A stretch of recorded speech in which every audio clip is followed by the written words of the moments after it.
আমি কলেজত পঠাম, কেইটাক আমি ইউনিভাৰ্চিটিত পঠাম, আমি কাকো পঠাব নোৱাৰো।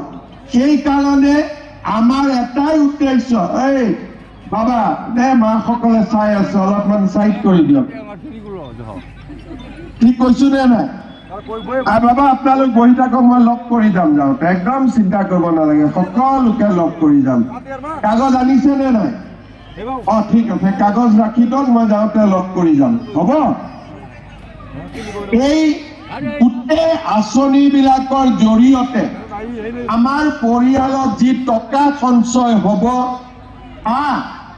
আমি সৰু পৰিয়াল সৃষ্টি কৰি আমাৰ ল'ৰা ছোৱালীক আমি স্কুলত পঠাম, কলেজত পঠাম, ইউনিভাৰ্চিটিত পঠাম, তেতিয়াহে আমাৰ ভৱিষ্যতবিলাক সুৰক্ষিত হ'ব। আমি চৰকাৰৰ পৰা আপোনালোকক সহায় কৰি আছো, কৰি থাকিম। মই কেইদিনমান আগতে মিটিঙত কৈছো যে 1 জানুৱাৰী তাৰিখে অৰুণোদয় পাই থকা সকলৰ কাৰণে মই ডাঙৰ উপহাৰ এটাও এনাউন্সমেণ্ট কৰিম। এটা ডাঙৰ উপহাৰ এটা দিম, আপোনালোকৰ লগত কথা পাতি ধুনীয়াকৈ এটা উপহাৰ এটাও দিম। আৰু আমাৰ চমৰীয়া, গহপুৰ, পলাশবাৰী সমষ্টিত নতুনকৈ আৰু 3,000 পৰিয়ালক আমি অৰুণোদয় আঁচনি দিয়াৰ ব্যৱস্থা কৰিম, যাতে নোপোৱাসকলে অৰুণোদয় আঁচনি পাব পাৰে।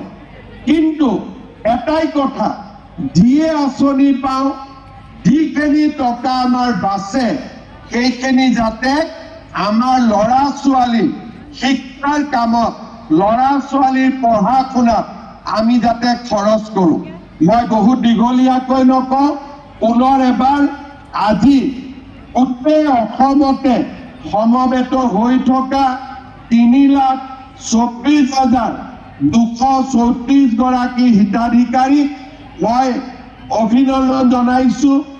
আজি আমাৰ চমৰীয়াত 2,095টা পৰিয়ালে, গহপুৰত 7,558টা পৰিয়ালে, পলাশবাৰীত 663টা পৰিয়ালে আৱাস যোজনাৰ ঘৰ পাব। অসমত 3,24,234 গৰাকীয়ে পাব। ইয়াৰ পিছত নতুনকৈ জিঅ' টেগিং কৰা সকলক আমি ঘৰ দিয়া আৰম্ভ কৰিম। ঘৰ নিৰ্মাণৰ বিষয়ে আপোনালোকক ডিপাৰ্টমেণ্টে বুজাই দিছে। প্ৰথম কিস্তিৰ ধন পাম, ব্যৱহাৰ কৰিম, এতিয়াহে দ্বিতীয় কিস্তিৰ ধন পাম।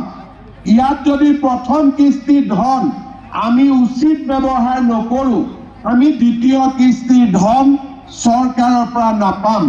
সেইকাৰণে চৰকাৰে আগবঢ়োৱা ধনৰ যাতে এটা ব্যৱহাৰ কৰে, তাৰ বাবে মই আপোনালোকক আকৌ এবাৰ অনুৰোধ কৰিম। পুনৰ এবাৰ আমাৰ বিভাগৰ মন্ত্ৰী ৰঞ্জিত দাস ডাঙৰীয়া, পঞ্চায়ত আৰু গ্ৰাম উন্নয়ন বিভাগৰ বিষয়াসকলক আজিৰ এই সুন্দৰ অনুষ্ঠানৰ বাবে ধন্যবাদ দিছো।